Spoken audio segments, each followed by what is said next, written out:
Some women are not born weak. They are taught to lower their eyes, soften their voice, and survive rooms where no one chooses them first.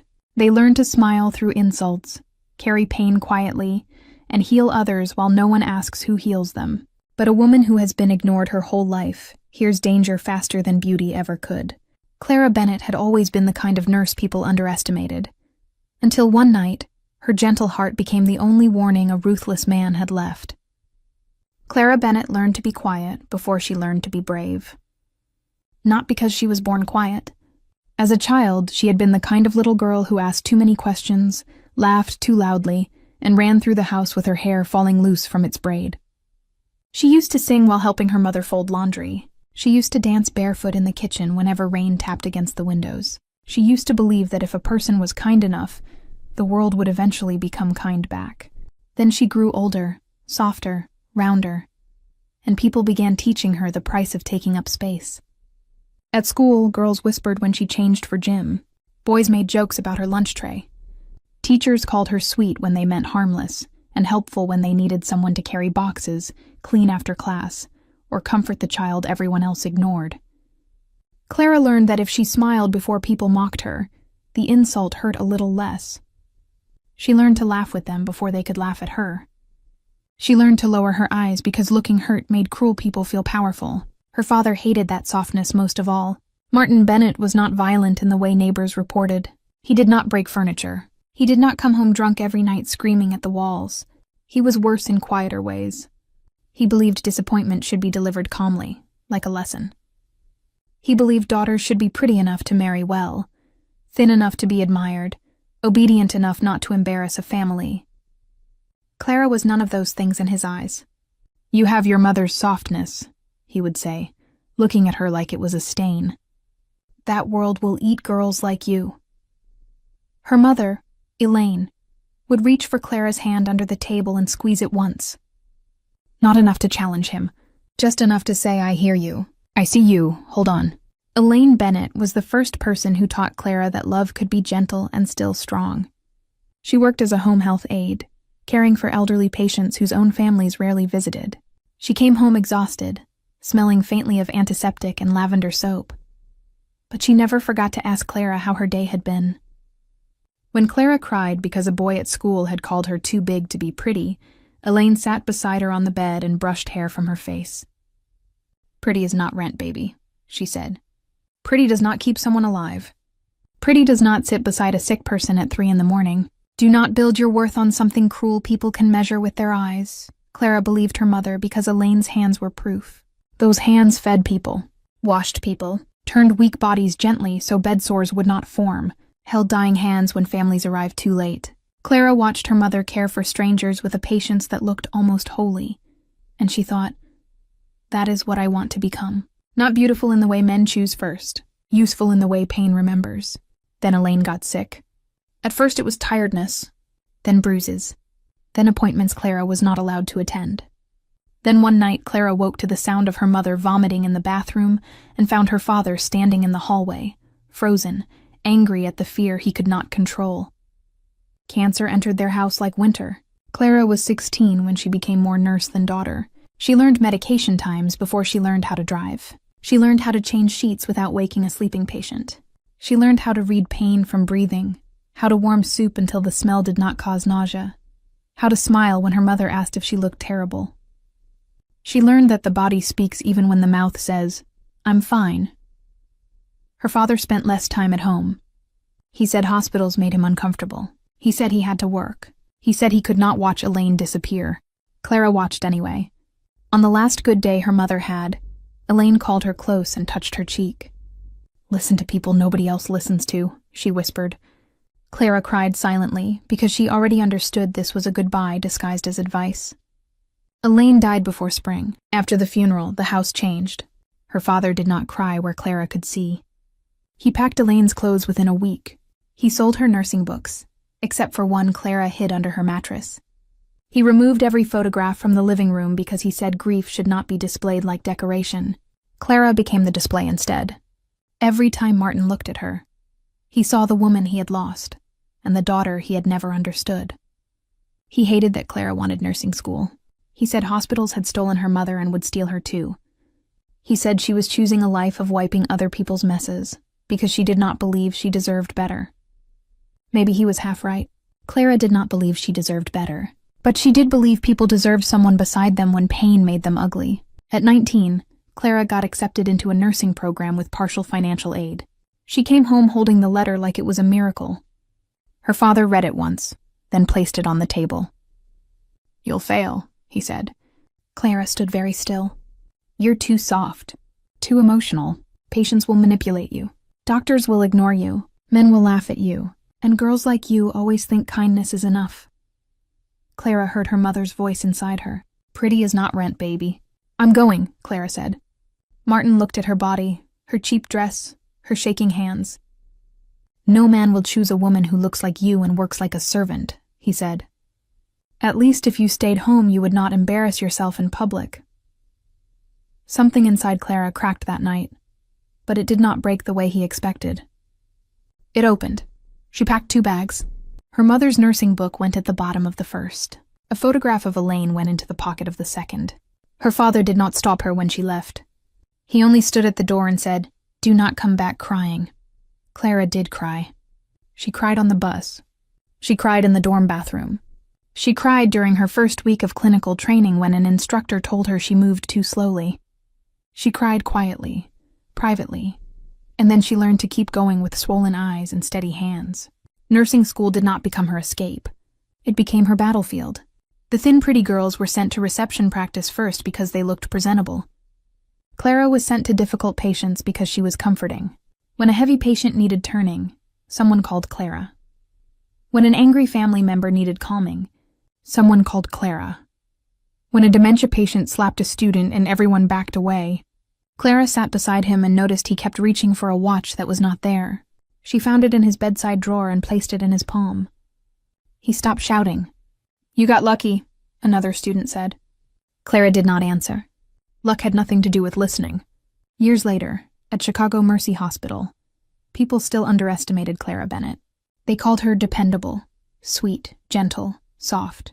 Some said it with kindness. Some said it like a warning label. She worked night shifts because night shifts paid more. She rented a small apartment on the 3rd floor of a building where the heat failed in January and the hallway smelled like old cooking oil. She sent money sometimes to her younger sister Lily, who still lived with their father, and texted Clara only when Martin was asleep. Lily was 16 now, bright and restless, built thin like their father wanted, but carrying the same fear Clara knew too well. Clara paid for Lily's school supplies, winter coat, and phone bill whenever she could. She skipped lunches, took extra shifts, wore the same nursing shoes until the soles thinned. She told Lily to save money quietly. She told her to study hard. She told her there would be a door out one day. Clara became the nurse people trusted with impossible rooms, not because she was loud, not because she demanded respect, because she stayed when others got tired. She noticed when a patient's joke was hiding panic. She noticed when a husband answered too quickly for his wife. She noticed when a child stopped crying, not because the pain was gone, but because nobody had responded the first 3 times. At Chicago Mercy, the VIP floors were a different world. Rich patients came with private security, private chefs, private rules, and families who believed money could bully blood pressure into behaving. Nurses like Clara were usually kept away from those rooms unless nobody else wanted the assignment. She was good enough for difficult work, but not polished enough for expensive eyes. That was why, on the night everything changed, Clara was not supposed to be on the 20th floor at all. She had already been working for 13 hours.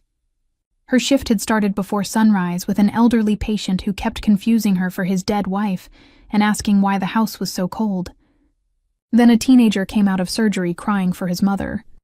Then a woman in recovery grabbed Clara's hand and whispered that she was scared to go home because her boyfriend was waiting.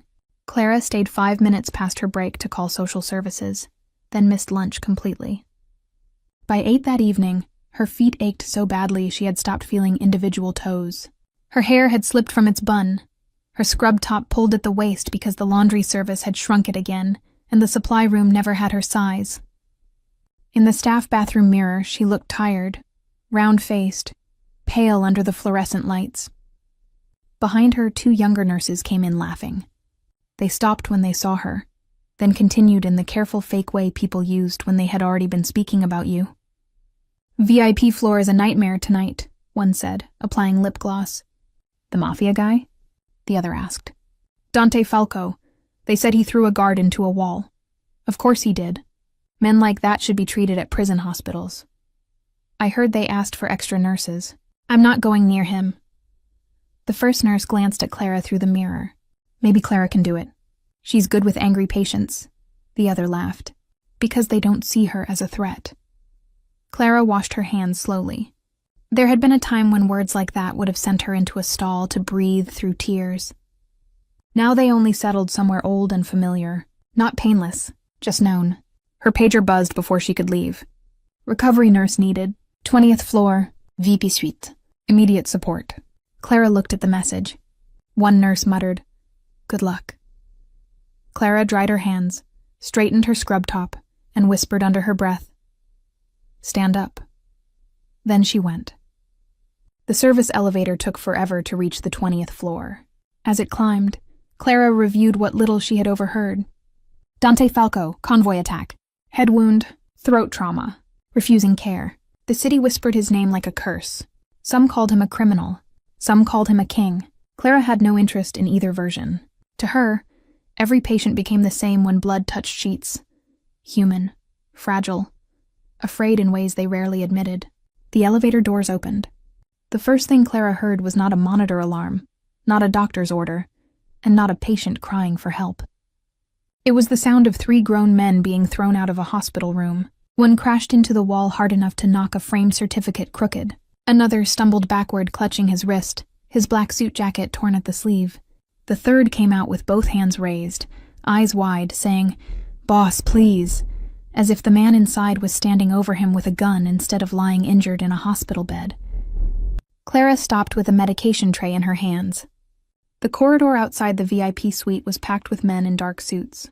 2 senior doctors, a hospital administrator, and a glamorous woman in a black dress whose diamonds looked brighter than the medical lights. Everyone stared at the door as if something dangerous lived behind it. Maybe something did. Inside that room was Dante Falco, the most feared Mafia boss in Chicago, brought in 2 hours earlier after an attack on his convoy. He was bleeding from a head wound, half-conscious, furious, and refusing everyone who tried to treat him. They said he had pulled out 1 IV, almost broken a doctor's hand, and ordered his own guards away with nothing but his eyes because his throat was too injured to speak. Nobody could calm him. Nobody could restrain him. Nobody could get close enough to help him. Dr. Everett Shaw, head surgeon and hospital favorite, stood near the doorway with his jaw clenched and a syringe in his hand. "We sedate him now," he said, "before he tears the wound open or attacks another staff member." The woman in diamonds pressed a hand to her throat. "Do whatever you need to do, doctor. He's out of control." Clara looked at the syringe. Something in her stomach tightened. It was not fear exactly. Fear was louder. This was smaller, colder, deeper. A wrongness. The kind she had learned to hear in quiet rooms where people said one thing and their bodies said another. She stepped closer. "Dr. Shaw, what sedative is that?" Every face turned toward her. Dr. Shaw looked irritated before he even fully recognized her. "Nurse Bennett, this is not your concern. It became my concern when you asked me to carry his medication tray." His eyes narrowed. "He's violent. He's injured. He's dangerous." "Maybe," Clara said. "But the chart says he reacted badly to benzodiazepines after his last surgery." The administrator blinked. One of the guards looked at another. The woman in diamonds went very still. Dr. Shaw's expression tightened. "That note is old." Clara's gaze dropped to the syringe again. "Old allergies still kill people." The woman stepped forward, her perfume slicing through the sterile air. "Do you know who you are speaking to?" Clara glanced at her. Tall, elegant, perfect. The kind of woman rooms chose first without thinking. "A doctor holding the wrong medicine," Clara said. The corridor went silent. One of Dante's guards actually stopped breathing for a second. Dr. Shaw's face flushed. "You are out of line." "Then write me up after he survives." He tried to push past her toward the room, Clara moved before permission could stop her. She knocked the syringe out of his hand. It hit the tile, rolled once, and disappeared beneath the edge of the wall cabinet. Everything froze. Then guns came up. 4 of Dante Falco's men aimed at Clara like she had attacked their king. The administrator gasped. The woman in diamonds shouted, "Are you insane?" Dr. Shaw grabbed Clara's wrist hard enough to bruise. "Do you have any idea what you just did?" Pain shot up her arm. For 1 second, Clara was back in her father's house, hearing him tell her she was foolish, emotional, embarrassing. For 1 second, she wanted to lower her eyes. Then she looked through the open door. Dante Falco sat half upright in bed, black shirt open at the collar, bandage wrapped across his forehead, blood darkening one edge of the gauze. Sweat dampened his dark hair. A bruise shadowed his jaw. One hand gripped the bed rail so tightly his knuckles had gone white. The other hovered near the IV port as if ready to rip it out if anyone came near. But his eyes were not wild. They were focused. He was staring at the syringe on the floor. Clara's heartbeat changed. "He wasn't fighting because he wanted to hurt us," she said. Dr. Shaw tightened his grip. "Enough. He was fighting because he didn't trust what you were giving him." The doctor laughed once, cold and sharp. "And you know that because what? You read his mind?" Clara pulled her wrist free. "No," she said, "because everyone else was too scared to read his face." Then she entered the room. The air inside felt heavier, warmer, charged with pain and violence. Dante's guards followed, weapons still drawn, but Clara lifted one hand without looking back. "If you shoot me," she said, "you'll still need someone to help him breathe through the next pain spike." No one fired. Dante's eyes stayed on her. Up close, he looked less like a monster and more like a man trapped inside a body that had become a battlefield. The city feared his name. The hospital feared his temper. His own people feared his silence. But Clara had spent years beside patients whose fear came out as rage. She knew the difference between a man trying to dominate a room and a man trying not to die in one. She slowed her breathing on purpose. Patients in terror borrowed calm from the person closest to them. Her mother had taught her that. Cancer had taught her that. Night shift had perfected it. "Mr. Falco," Clara said softly, "my name is Clara Bennett. I am not going to touch you unless you say yes." His eyes sharpened. Behind her, the woman in diamonds made a disgusted sound. "He cannot answer you." Clara ignored her. "Blink once for yes, twice for no." The room waited. Dante stared at her for 3 long seconds. Then he blinked once. A ripple moved through the guards. Clara did not smile. Not yet. "Do you understand me clearly?" 1 blink. "Do you believe the medicine Dr. Shaw tried to give you is wrong?" 1 blink. Hard. Immediate. Someone swore behind her. Dr. Shaw stepped into the room. "This is absurd. A frightened patient can blink at anything." Clara kept her eyes on Dante. "Did someone tell you not to trust the medication?" 1 blink. Clara leaned slightly closer, still outside his reach. "Did you see who?" 2 blinks. "No, did you hear something?" 1 blink. "Before the attack?" 2 blinks. "After you arrived here?" 1 blink. The room seemed to shrink around them. Clara glanced at the IV line, the medication labels, the opened drawer near the bedside cart. "Did someone change something in this room?" Dante's fingers flexed on the bed rail. 1 blink. Slow. Furious. Clara turned to the tray on the table. There were 2 vials beside the saline bag. One was labeled correctly. The other looked almost identical, but the cap color was slightly different. Too slight for a rush doctor. Too obvious for someone trained to notice the difference between life and death. Clara picked it up. "This isn't from our pharmacy stock." Dr. Shaw's face hardened. "Put that down." Clara looked at him. "Why?" The woman in diamonds stepped forward. "Because you are a nurse, not an investigator." Clara lifted the vial. Her hand did not shake. "I'm a nurse," she said. "That means I know when something in a patient's room can kill him." Dante made a rough sound, barely more than air scraping his injured throat. Everyone turned. His eyes were still on Clara, but something in them had changed. Not softness, not gratitude, recognition. He knew she had understood him. Clara looked back at him. "You were trying to tell them." 1 blink. Her chest tightened. All at once the room made sense. The torn IV, the throne guards.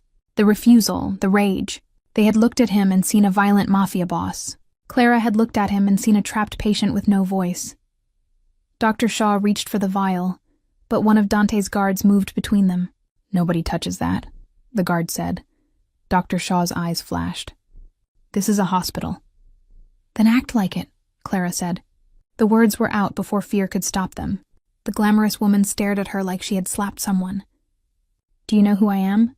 Clara finally looked at her properly. Vivian Cross, Dante Falco's fiancée. Society's favorite face, diamond bracelet, perfect hair, perfect grief. The papers called her loyal.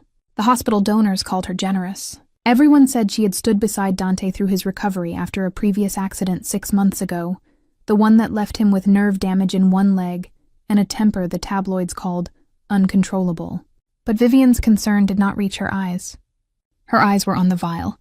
"Yes," Clara said. "You're the woman who should be asking why your fiancé's medicine was changed." Vivian's lips parted. For 1 second the mask slipped. Only one, but Clara saw it. Dante saw it too. His eyes moved from Clara to Vivian, and the air in the room became dangerous in a different way. Rocco Marino, Dante's head of security, stepped forward from the corner. He was older than the others, broad-shouldered, scar near his eyebrow, patient in the way only dangerous men could afford to be. "Doctor," Rocco said, "you'll step outside?" Dr. Shaw scoffed. "I am the attending physician." Rocco placed a hand on the doctor's shoulder. "Not rough, not gentle, not anymore." The administrator started protesting. Vivian demanded order. Guards shifted.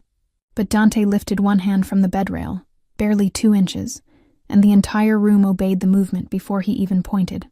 He pointed at Clara, then at the bedside. "Stay." The message was clear enough that even Vivian stopped talking. Clara swallowed. "You want me to stay?" One blink. It should not have mattered. He was a patient. She was a nurse. This was a medical decision, nothing more. But when Dante Falco chose her in front of the men who feared him and the woman who claimed him, something moved through the room like a door opening in a storm. Clara felt it under her ribs. Not romance. Not yet. Danger. Because women like Clara were ignored until they became useful. Then they became targets. Dr. Shaw was escorted out. The wrong vial was sealed in a specimen bag. Another doctor was called.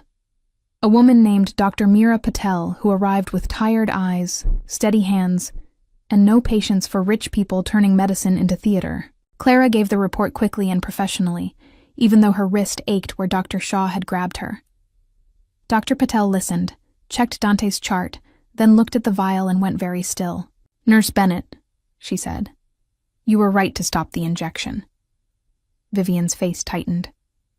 "What does that mean?" "It means this medication could have caused respiratory collapse given his injury and history." The guard shifted again. Rocco's expression went stone cold. Dante's eyes closed briefly, not in weakness, but in confirmation. Clara felt her knees go light. She had known she was right. Knowing did not make the danger smaller. Dr. Patel turned to the administrator. "I want pharmacy records, room access logs, and security footage immediately." The administrator nodded too quickly. Vivian crossed her arms. "This is being exaggerated." Dante was agitated. The nurse panicked. Clara looked down, bracing for the familiar weight of dismissal. "You're too sensitive. You're too emotional. You're making it bigger than it is." But before Vivian could continue, Dante forced a sound from his throat. It was raw, broken, painful to hear. "No." Everyone froze. Dante opened his eyes and looked directly at Clara. Then, with effort that made the monitor spike, he said one word. "Her." Clara's breath caught. Dr. Patel leaned closer. "Mr. Falco, don't strain your voice." But Dante kept looking at Clara. "Her," he repeated, quieter. Then he touched his chest with 2 fingers and pointed to her again. Rocco understood first. "He trusts her." Vivian laughed, but it came out thin. "He has a head injury." Dante's eyes cut to her with such cold contempt that her laughter died. Clara should have felt triumph. Instead, she felt responsibility settle over her shoulders like a heavy coat. Dante Falco trusted no one. Everyone in Chicago knew that.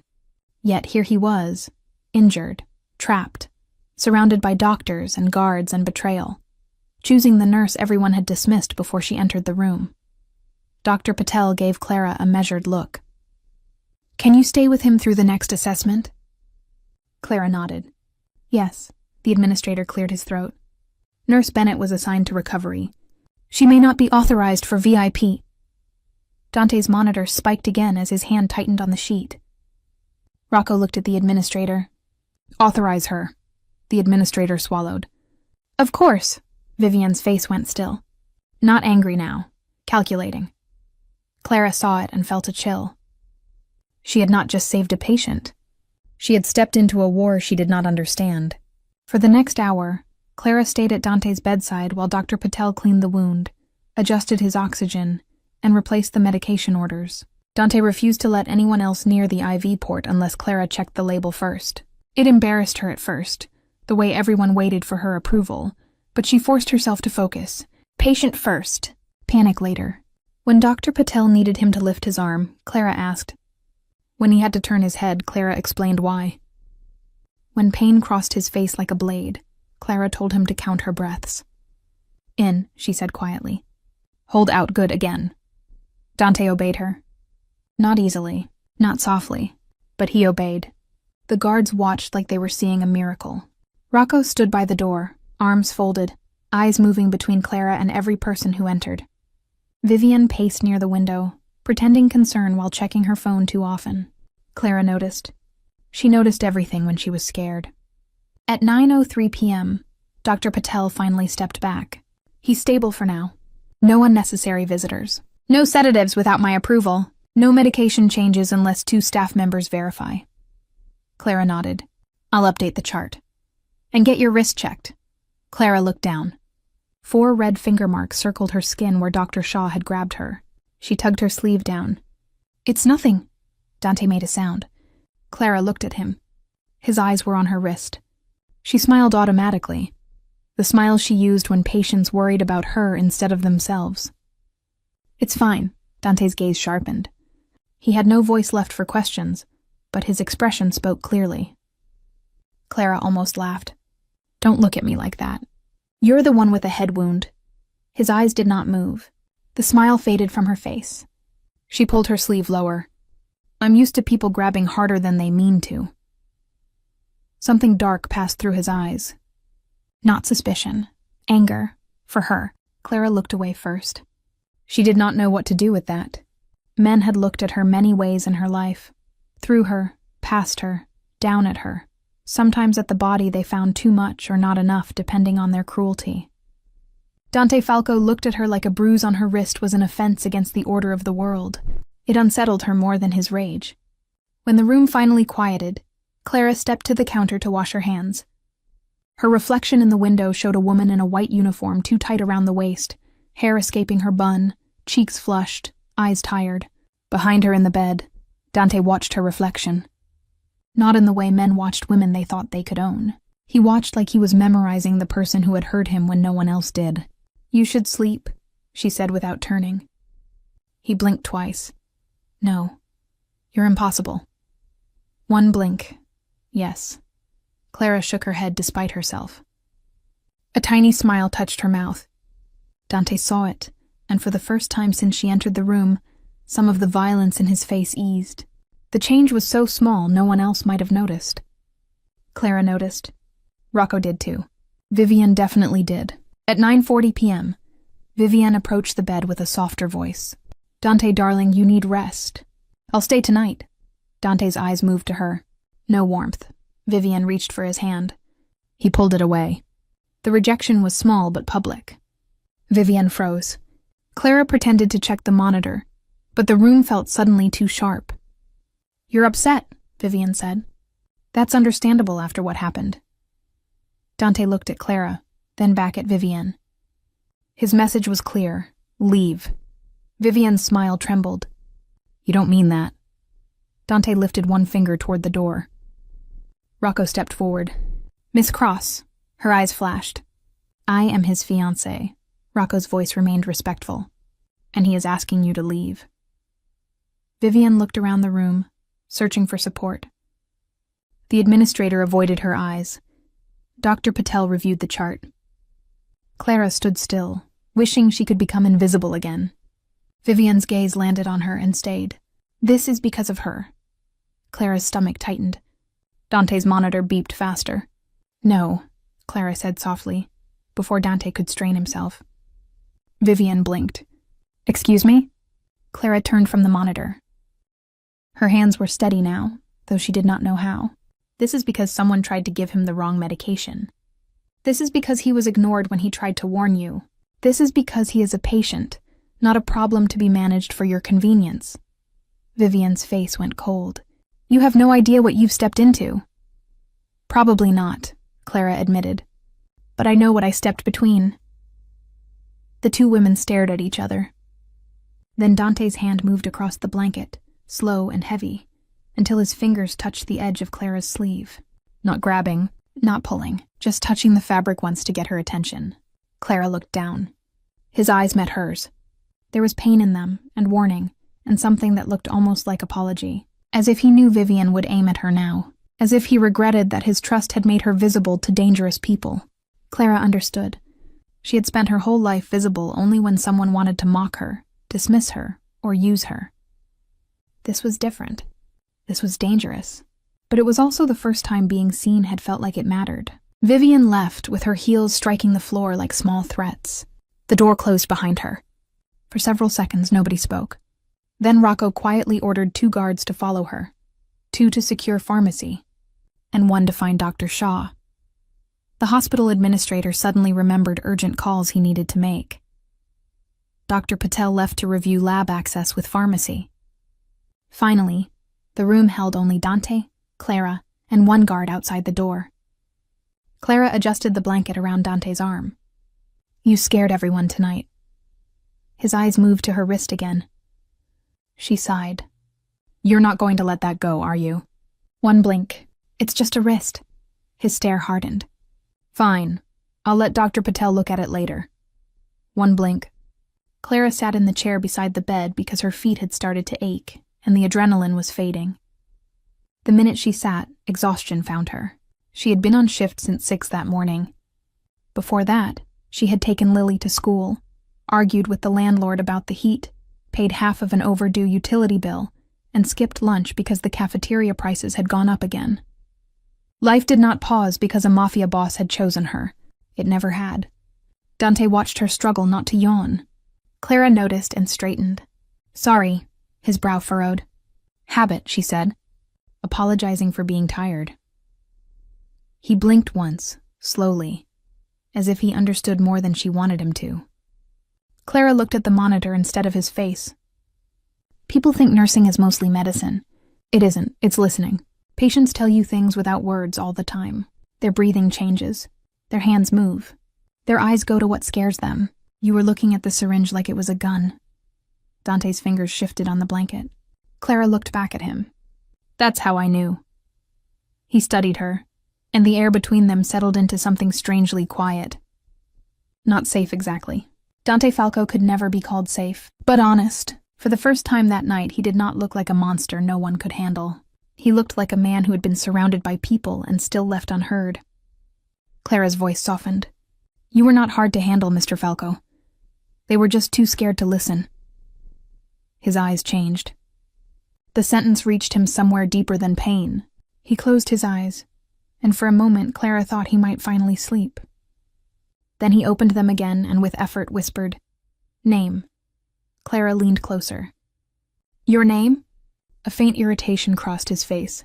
Even injured, apparently Dante Falco disliked stupid questions. Clara almost smiled. My name is Clara. His lips moved again. No sound came at first, then barely audible. Clara. The way he said it made her heart do something foolish. She stood quickly, pretending to check the IV. Rest now. He blinked once. Yes. In the hallway, Vivian Cross stood near the private elevator, phone pressed to her ear, voice low and furious.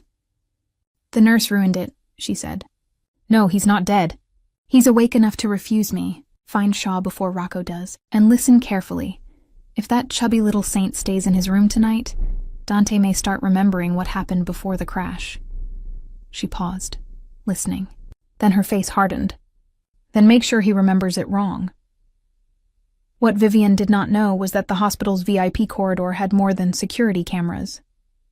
Rocco Marino had ordered audio pickups installed the moment Dante was admitted, and inside the security room 3 floors below, one of Rocco's men had just heard every word.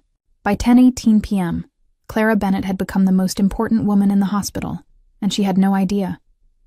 By 10:19, Vivian Cross had decided she needed to be removed, and by 10:20, Dante Falco opened his eyes in the quiet hospital room, looked at the nurse sitting upright in the chair beside him, and remembered the one thing everyone had hoped the head injury would erase.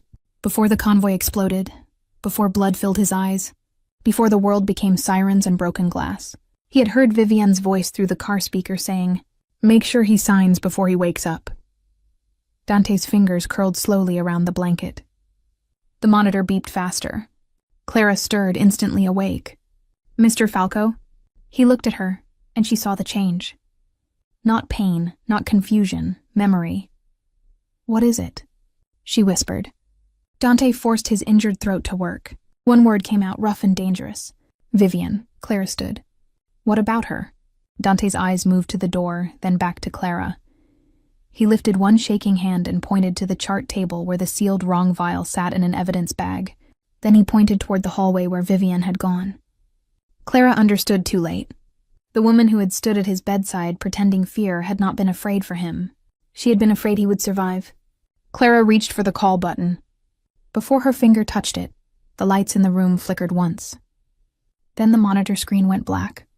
The monitor screen went black, and for one terrible second, Clara Bennett forgot the hospital, forgot the guards, forgot the diamonds on Vivian Cross's wrist and the blood on Dante Falco's bandage. All she remembered was her mother's last winter, when a machine beside the bed had gone silent for 3 seconds and Clara, still a teenager then, had learned that fear could move faster than thought. But she was not 16 anymore. She was not helpless beside a dying woman with no training and shaking hands. She was a nurse.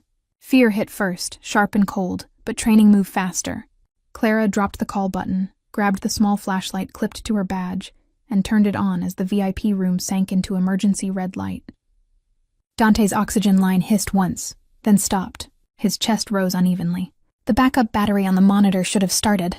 It did not. The wall oxygen should have kept flowing. It did not. Nothing about this was a normal power flicker. "Stay with me," Clara said, already at his bedside.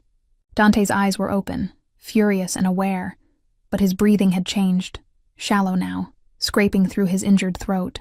Clara reached behind the bed and found the oxygen valve turned. Not fallen loose, not shaken loose, turned by someone's hand. Her stomach went cold. Someone shut it off. Dante's hand moved toward the evidence bag on the table, then toward the door. Vivienne. Clara understood. "I know." She reconnected the oxygen line, but the flow did not return fast enough. Dante's lips were losing color. Clara yanked open the emergency drawer, pulled out a manual resuscitation bag, fitted the mask over his nose and mouth, and squeezed. "Breathe with me, in, out, that's it. Don't fight me." His eyes locked on hers. The trust in them nearly hurt. A man feared by half the city had no weapon in that moment. No voice, no power, no terrifying reputation strong enough to pull air into his lungs. All he had was the choice to believe the rejected nurse leaning over him while the room went dark. Clara squeezed the bag again. "Good. Again. Stay with me, Mr. Falco." The door handle rattled. Clara looked over her shoulder. "Rocco?" No answer. The handle rattled again, harder. Then a man's voice muttered outside. "Open it." Not Rocco. Not Dr. Patel. Not any guard Clara recognized. Her hand tightened on the resuscitation bag. Dante's eyes sharpened. The VIP suite had a security lock, but someone had jammed the access panel from outside. The room had become a trap. Clara kept ventilating him with one hand and dragged the metal IV pole closer with the other. "Listen to me," she whispered. "If that door opens and anyone comes toward this bed, you let me talk first. You do not pull out your IV. You do not try to stand. You do not bleed out just to look terrifying." Even through the mask, Dante's eyes showed clear irritation. Clara almost laughed from panic. "Yes, I'm giving orders. You chose me, remember? The rattling stopped. Silence. Then a thin keycard slid under the door and tapped against the floor. Someone outside was trying to reset the lock. Clara squeezed the bag twice more, then pressed the emergency foot alarm beneath the bed frame. It made no sound in the room, but if Rocco's security system still worked, someone would see it. If Rocco was still free, if Vivian had not already reached him too, the door opened 6 inches. 2 men in maintenance uniforms stepped inside. Clara knew immediately they were not hospital maintenance. Their boots were wrong. Their hands were too clean. Real maintenance men carried exhaustion in their shoulders. These men carried purpose. One held a tool bag. The other held a syringe. Clara straightened, keeping the mask sealed to Dante's face. This room is under medical restriction. The man with the syringe smiled. Power issue, nurse. We were sent to help. With a syringe? His smile disappeared. Move away from the patient. Clara looked at the syringe, then at Dante, then at the 2 men blocking the door. A memory flashed through her mind so quickly it almost did not belong there. Her father's voice saying girls like her should stay where they were put. Her mother's voice answering from somewhere deeper. Listen to people nobody else listens to. Clara lifted the IV pole with her free hand and slammed its wheels into the first man's shin. He cursed and stumbled. The second lunged toward the bed.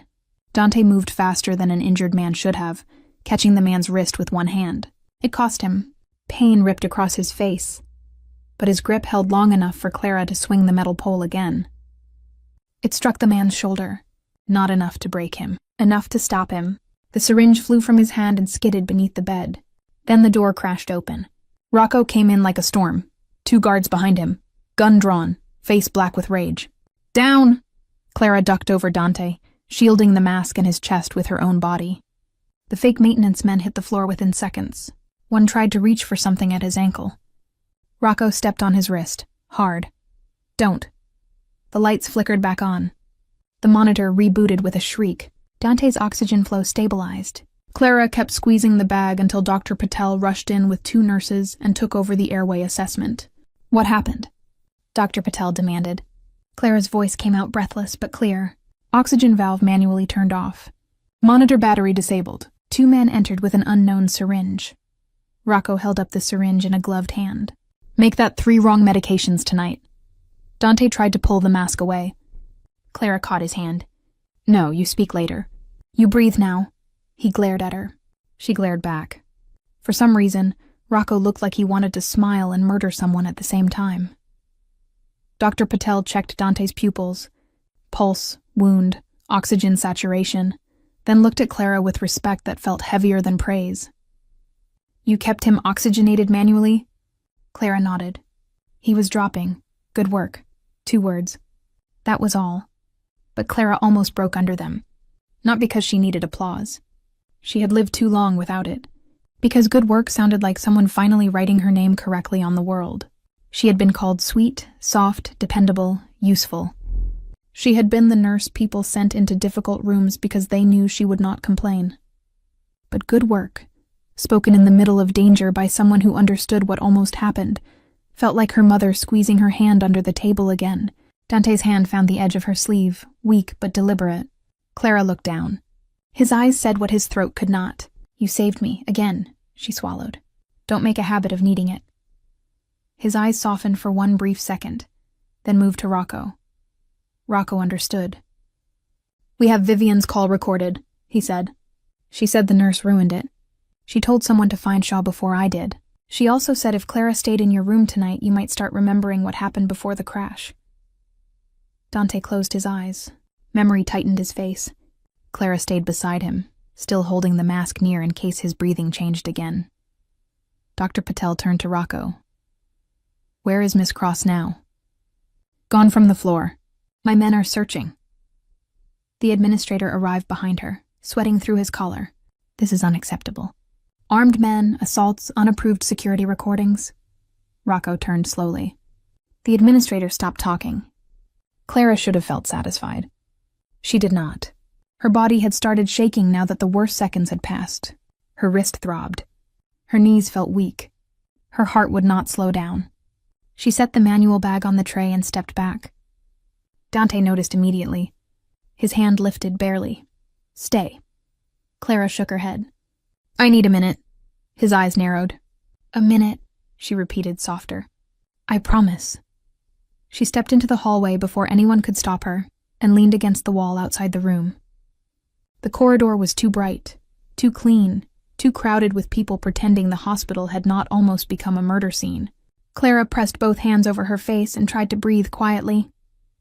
She had knocked a syringe from a doctor's hand, challenged a Mafia boss's fiancé, manually ventilated the most dangerous man in Chicago, fought fake maintenance men with an IV pole, and somehow all she could hear was Vivienne's voice. Chubby little saint. Clara had heard versions of it her whole life. Big-hearted Clara. Sweet Clara. Soft Clara. Good old Clara. The words changed depending on who spoke them, but the meaning stayed close enough to bruise. Useful, harmless, easy to overlook, easy to mock. She had built a life out of being gentle in a world that treated gentleness like weakness. She wondered, suddenly and painfully, who would have come for her if she had been the one lying in that bed. Lily, maybe, if she could get away from their father. Dr. Patel, maybe, if someone remembered to call, but no family waiting in the hallway. No man threatening the world for her. No one who would look at her bruised wrist and decide the room had offended him. Stand up, she whispered to herself, the same words she had said in the mirror for years. The service elevator opened at the end of the hall. Vivienne Cross stepped out with 2 hospital security officers and Dr. Shaw behind her. Her diamonds were gone now, replaced by a cashmere coat, but her expression was sharper than ever. There she is, Vivienne said. Clara straightened. Miss Cross. Vivienne's eyes flicked to Clara's wrist, then to her body, then back to her face. You have caused enough damage tonight. Dr. Shaw lifted a hand toward the security officers. This nurse assaulted me, interfered with emergency care, and attacked maintenance personnel. She needs to be removed from the floor immediately.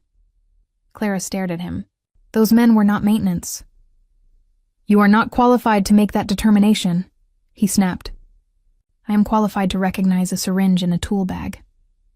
Vivienne stepped closer, lowering her voice until it sounded intimate and cruel. You think because Dante looked at you kindly for 10 minutes you matter now? Clara's face burned, but she did not step back. I think because he almost died twice tonight, someone should care more about his chart than your feelings. Vivienne's eyes flashed. You pathetic little... The door behind Clara opened. Dante Falco stood there, not well, not steadily. One hand gripped the doorframe, the other held the IV stand, bandage stark against his dark hair, face pale with pain. Dr. Patel was behind him, furious. Mr. Falco, you should not be standing. Dante ignored her. The entire hallway froze. Even injured, even barely upright, Dante changed the shape of the room. Power returned to him not through violence, but through refusal. His eyes moved from Shaw to Vivienne, then to the security officers holding the removal order. His voice came out rough and broken, but every word landed. She stays. Vivienne's mouth trembled. Dante, you're confused. He looked at her with no confusion at all. You leave. The words cost him. Clara moved before thinking, sliding under his arm to support him. You impossible man, she whispered. Back to bed. He looked down at her, and despite everything, despite the blood and betrayal and guns in the hallway, something almost amused touched his eyes. He let her guide him back because she asked, not because anyone else ordered. That was what everyone saw. The ruthless Mafia boss who had thrown grown men out of his room obeyed the rejected chubby nurse with one quiet sentence. Vivienne saw it too, and hatred changed her face. Rocco stepped behind her. Miss Cross, you are coming with me. I am his fiancée. Dante stopped halfway to the bed and turned his head. No, it was the smallest word. It ended the engagement more completely than any announcement could have. Vivienne went still. You don't mean that. Dante's jaw tightened. I remember. Her face drained of color. Clara felt the truth through the hand braced against his back. The memory was real. Vivienne looked at Shaw. Shaw looked away. Rocco smiled without warmth. That's what I thought. The next 2 hours moved like a storm trapped inside hospital walls. Shaw was detained after Rocco's men found pharmacy access logs altered under his credentials. The fake maintenance men were identified as private contractors connected to a security company funded by Vivienne's family trust. The wrong vial contained a compound dangerous enough to send Dante into respiratory collapse, but subtle enough to be explained as a medical complication if no one asked questions. Vivienne tried to call lawyers, board members, police contacts, anyone who could turn the narrative before Dante regained full voice. But Rocco had audio, Dr. Patel had medical evidence. The room had cameras, and Clara Bennett, the ordinary nurse everyone had underestimated, had noticed the one thing everyone else ignored. By midnight, the hospital board called an emergency meeting in a private conference room. Vivienne arrived with 2 attorneys and the expression of a woman prepared to transform attempted murder into misunderstanding. Dr. Shaw sat beside her, sweating. The administrator sat at the head of the table looking like he wanted to resign into the floor. Dr. Patel came with records. Rocco came with recordings. Clara came because Dr. Patel asked her to give a medical statement. She did not want to. She would rather have stayed with Dante, checking his vitals, making sure he did not try to stand again out of pure arrogance. But when she tried to refuse, Dr. Patel touched her shoulder and said, "You saved his life. You get to speak." Clara sat at the far end of the table with her hands folded, feeling every eye on her. She thought of her father telling her doctors would ignore her. She thought of nursing school instructors, using her for every difficult patient, and calling it opportunity. She thought of all the rooms where she had chosen silence, because rent was due, and dignity could not be deposited at the bank.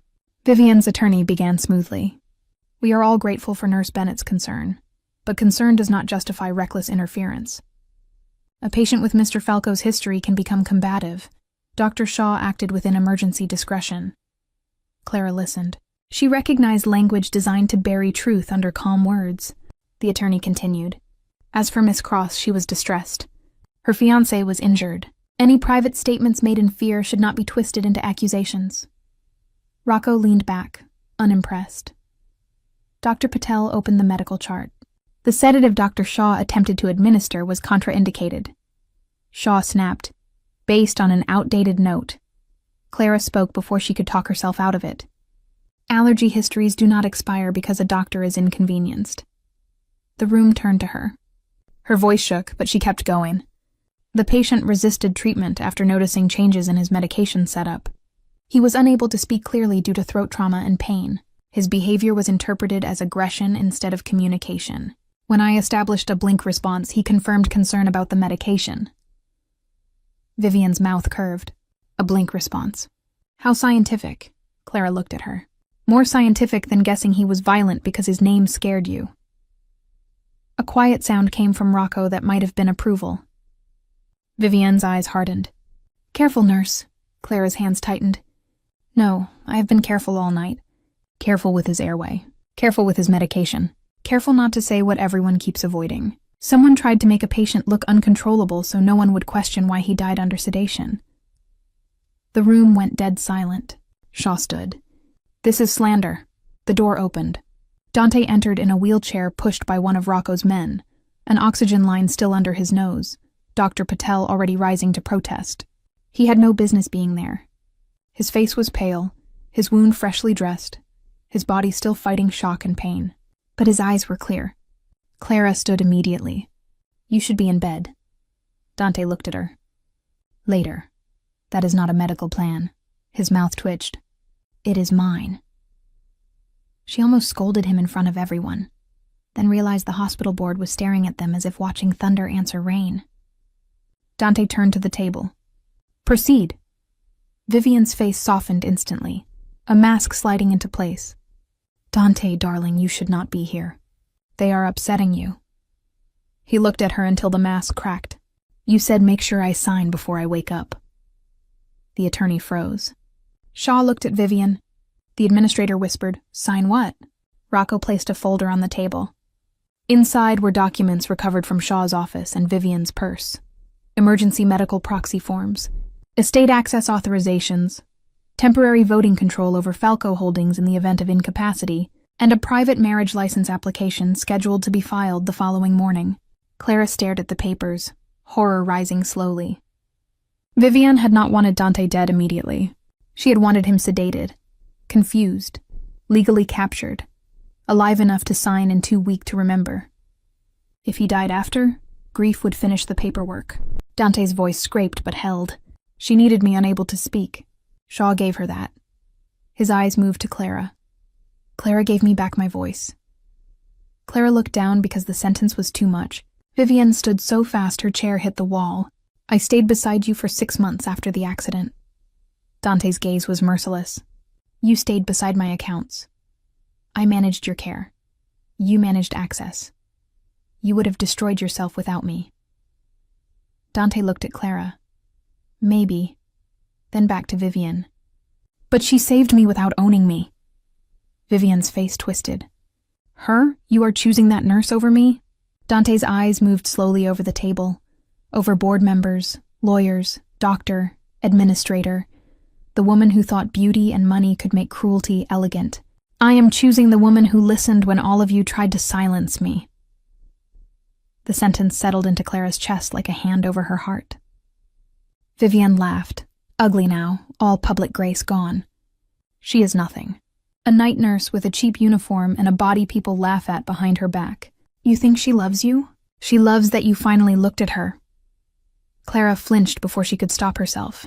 Dante's hands tightened on the wheelchair arms, but Clara stepped forward. This time she did not need him to defend her first. You are right about one thing, Clara said. Her voice was quiet, but it reached the whole room. I know what it feels like to be laughed at. I know what it feels like when people decide your body makes you less graceful, less worthy, less visible. I know what it feels like to be useful only when someone needs comfort and invisible when they want beauty. She looked at Dante then, briefly. But tonight I did not save him because he looked at me. I saved him because that is what nurses do. We listen when pain has no language. We stay when fear makes people difficult. We notice the small things because small things decide whether someone lives. She turned back to Vivienne. My body is not your evidence. My care is. No one spoke. Even Dante looked stunned. Then Dr. Patel closed the chart with a decisive snap. The medical board will receive my report by morning. Dr. Shaw is suspended from all patient care pending investigation. The administrator nodded quickly. Too quickly, Rocco smiled. And Miss Cross will come with us. Vivienne backed toward the wall. You cannot arrest me. I am not police, Rocco said. But the police are downstairs, and for once, they will find the evidence already gift-wrapped. Dante's voice cut through her panic. Vivienne, she stopped. For 1 second, something like hope flickered across her face, as if she still believed she could soften him. You told them to make me remember it wrong, he said. But I remember enough. Her hope died. Rocco escorted her out. Shaw followed soon after, pale and silent. No longer the doctor with the syringe, but a man calculating how many years his arrogance had cost him. When the room cleared, Clara realized she was shaking again. She hated that about herself. Hated that bravery did not stop the body from keeping score. Dante saw it. Clara, she turned. You need to go back to bed. You need to sit. I am not the patient. His eyes moved to her wrist. You are hurt. A wrist is not the same as almost dying. Pain is not a competition. The words were rough and quiet, but they landed with unexpected tenderness. Clara looked away because tears had come too close. You should not say things like that. Why? Because women like me remember them. Dante's face changed. Good. She looked back at him. Good? Remember this too. They said no one could handle me. Despite everything, a small, tired smile touched Clara's mouth. They were right. His brow lifted slightly. She stepped closer, lowering her voice so only he could hear. I did not handle you. I listened. Dante held her gaze for a long moment. Then stay close enough to hear me. Her heart stumbled. As your nurse? For now. And later? Later, if I earn the right to ask, as whatever you choose. Clara did not answer. Not because she did not feel the pull of him. She did, it frightened her. But she had watched Vivienne confuse possession with love, watched doctors confuse control with care, watched power turn rooms against truth. She would not walk from one cage into another simply because this one had kinder eyes. Dante seemed to understand. He did not reach for her. He did not demand. He let the silence stay open. 3 days later, the VIP floor looked different. Fewer suits, more actual nurses. Dr. Patel controlled all medication orders. Rocco controlled the hallway but kept his men far enough back that patients stopped looking terrified. Vivienne Cross's face was on every news channel, no longer as society's favorite fiancée but as the woman suspected in a conspiracy involving medical coercion, forged documents, and attempted harm against Dante Falco. Dr. Shaw's license was suspended pending criminal charges. The hospital administrator resigned with a statement about accountability that fooled no one. Clara tried to return to normal shifts. It did not work. Everyone stared, some with admiration, some with envy, some with the uncomfortable guilt of people who had mocked her, until she became useful to someone powerful. A young nurse from pediatrics stopped her near the coffee machine and whispered, "You were amazing." Clara did not know what to do with that, so she said, "Always check the label twice." On the 4th morning, Lily called while Clara was in the stairwell eating a granola bar for breakfast. "Is it true?" Lily whispered. Clara closed her eyes. "What did you hear?" "Dad said your name was on the news. He said you embarrassed yourself with criminals." Clara laughed once, tired and bitter. "Of course he did. Did you really save someone?" Clara looked through the small stairwell window at the city beyond the hospital. "I did my job." "That is not what I asked." Clara swallowed. Lily sounded younger than 16. Younger than she deserved. "Yes," Clara said softly. "I helped save someone." There was a long silence. Then Lily whispered, "I knew you would." Clara's throat burned. Their father had never said anything like that. "Not once. Are you safe?" Clara asked. "I'm okay." "That was not what I asked." Lily went quiet. Clara's fingers tightened around the phone. "I'm saving," Lily said. "Like you told me." Clara closed her eyes. "Good, keep saving. Keep your grades up. And if he ever tells you that you are too much, or not enough, or hard to love, you call me before you believe him." Lily's breath shook. "Okay." After the call ended, Clara stood in the stairwell for a full minute, one hand pressed to the wall. She had spent years trying to become the kind of woman her sister could run toward. Maybe that was why Dante's trust had shaken her so badly. She knew what it meant to need someone and hate needing them. By afternoon, Dante was moved from critical watch to guarded recovery. He hated physical therapy. He hated broth. He hated being told no. Clara was very good at telling him no. "No, you cannot remove the bandage. It itches." "Good. That means you are alive to complain." "No, you cannot stand without Dr. Patel. I have stood through gunfire. And yet here you are losing an argument to socks with grips on them." Rocco laughed once from the door and immediately pretended he had coughed. Dante glared. Clara adjusted the walker in front of the bed. "You had nerve damage in that leg before the crash. You have a head injury now. We are not proving masculinity today." Dante looked at her. "What are we proving?" "Balance." "That sounds less impressive." "It keeps you from falling on your face." He accepted the walker with deep offense. Clara stood close, hands ready but not holding.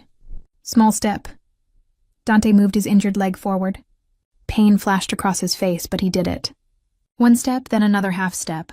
Rocco's expression tightened with emotion he would deny under oath. Clara's throat burned. Dante looked at her, breath uneven. "Well," she smiled. Not the polite smile. Not the nurse smile. A real one. "Not bad for an impossible man." His eyes softened. "Not bad? Do not get arrogant. You are already difficult." He took one more step, then stopped. "Clara, yes? If I fall?" She tilted her head. "Then I help you up."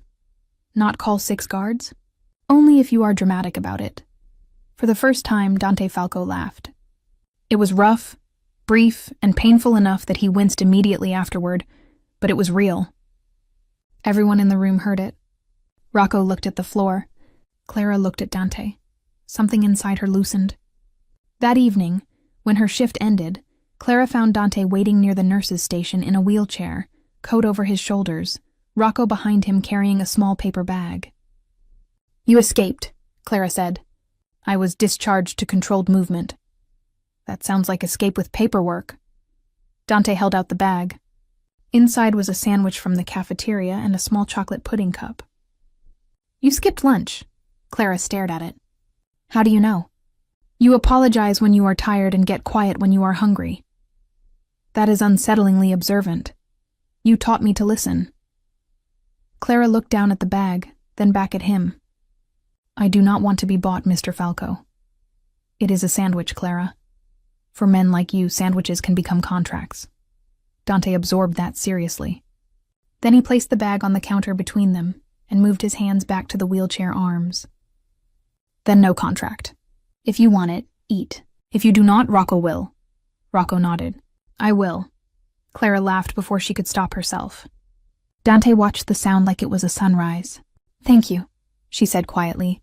For the sandwich or for not making it a contract? Both. He looked at her for a long moment.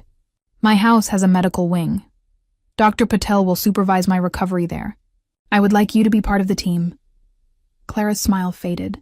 Dante, a paid position, proper hours, your own terms. No one touches your schedule without your approval. That sounds generous. It is practical. You know how to tell me no. So can Dr. Patel.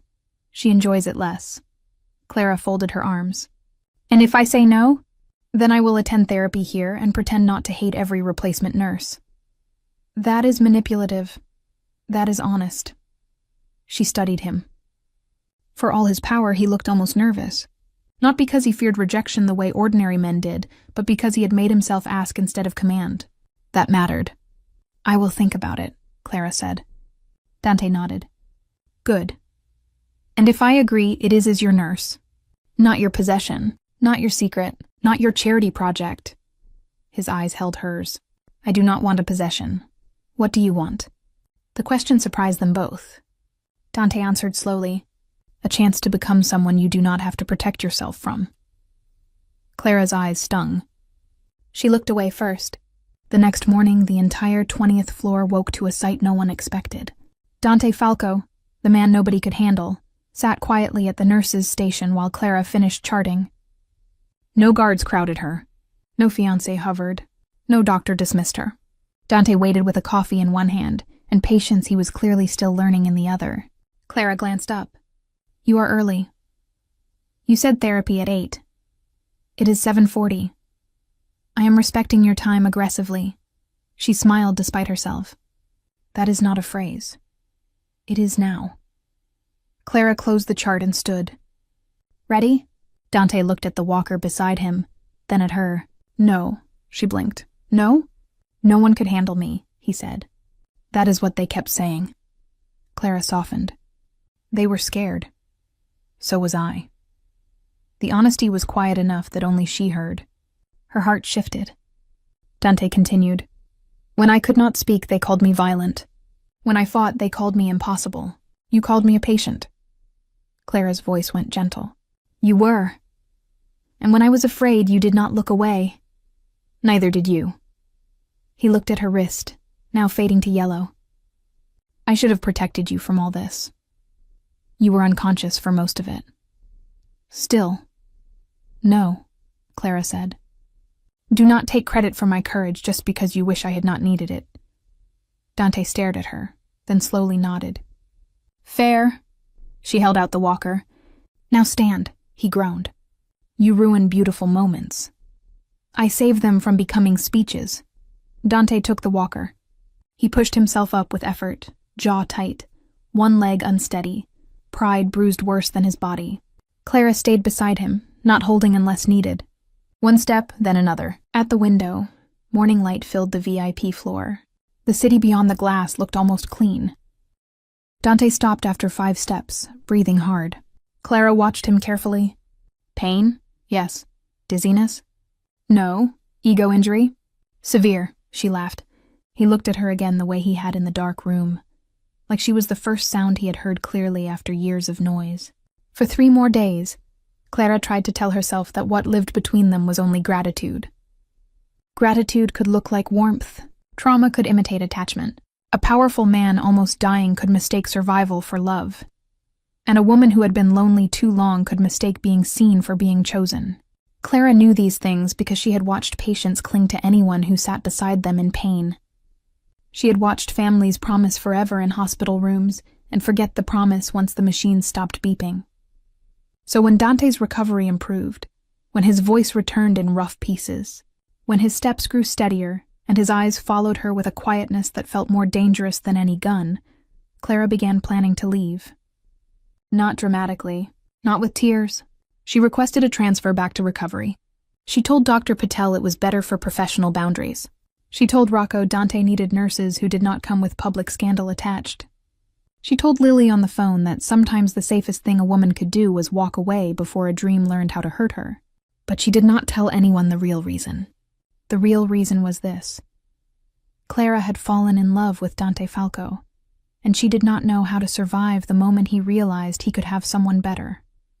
On her last scheduled evening on the VIP floor, she packed her notes into a folder and stood outside Dante's room longer than necessary. Inside, he sat near the window in a dark shirt, one hand resting on the walker, the city glowing behind him. He looked less like a patient now, and more like the man the city had feared, except softer at the edges where pain had taught him patience. Clara stepped in. "Your evening medication is verified.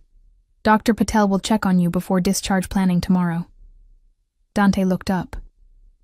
"You are speaking like a person who is leaving." Clara kept her face calm. "I requested transfer." Silence settled between them. Rocco, standing near the door, looked once at Dante and quietly left. Dante did not move. "Why?" "You are stable. That is not an answer. It is a medical answer." "Clara." Her name and his voice almost broke her. She turned toward the chart instead of him. "You need a proper recovery team. People trained for long-term care. People who know how to work in your world. My world nearly killed me. And mine saved you. That does not mean I belong in yours." Dante stood slowly, without calling for the walker. Clara turned at once. "Sit down. Answer me." "Dante, sit down. Are you leaving because you want to go? Or because you still believe no one would choose you if they had another choice?" Clara went still. The question landed exactly where she had hidden the wound. "That is unfair. So is leaving without telling me the truth." She laughed once, but there was no humor in it. "You want the truth? Fine, look at me, Dante. I am not the woman men choose. I am the woman they call kind when they mean plain. I am the woman they send into difficult rooms because no one is afraid of losing me. Women like Vivienne are chosen. Women like me are thanked and forgotten." Dante's face changed. Clara kept going because if she stopped, she would cry. In this world, men want perfect bodies, perfect faces, perfect women. They want women who look expensive standing beside them. They want thin waists, pretty smiles, beautiful lies. I learned a long time ago not to stand where beautiful women are chosen.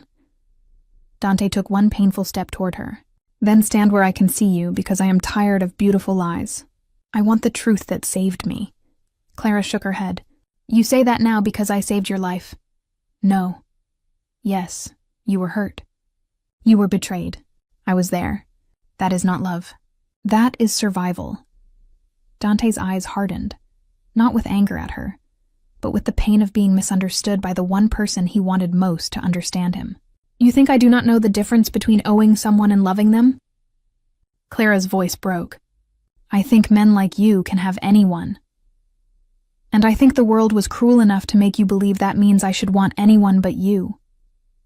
Clara looked away, tears finally slipping down her face. "Who could love a woman like me?" Dante crossed the last space between them, slowly, carefully, never touching until she looked at him. "You keep asking who could love a woman like you, Clara. I keep wondering how blind the world had to be to make you ask." Clara covered her mouth.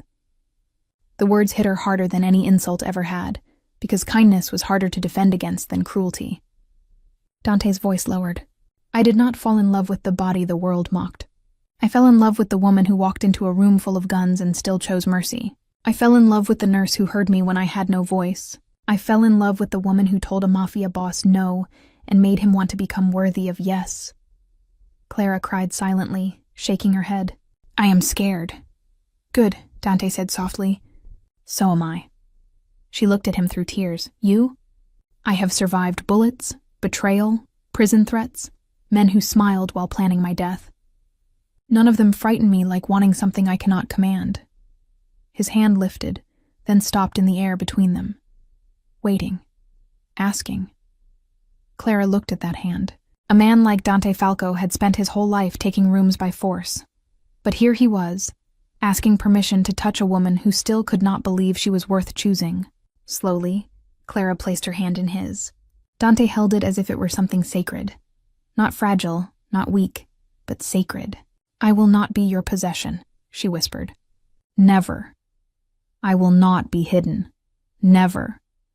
And I will not stay because you saved me from loneliness." Dante's thumb brushed once over her knuckles. "Then stay only if you choose me. And if you do not choose me today, I will still spend tomorrow becoming the kind of man you might choose someday." Clara closed her eyes.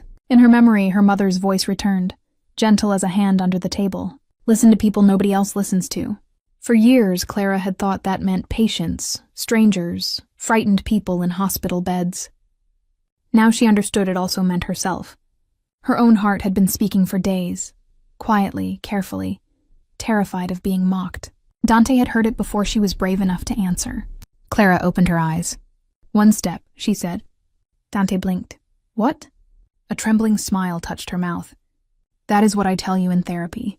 One step, not forever. Not promises we cannot carry yet. One step." Dante's face softened in a way no one in Chicago would have believed. "One step," he agreed. Outside the room, Rocco pretended very hard not to be standing close enough to hear. Inside the room, Dante lifted Clara's hand and pressed his mouth lightly to her knuckles. No vow was made. No ring appeared. No impossible cure erased the pain behind them or the danger ahead. But Clara did not pull away. The next morning, Dante Falco stood with the walker beside the window while Clara watched, hands ready but not holding unless he needed her. He took one step, then another. Pain tightened his jaw, but he kept going.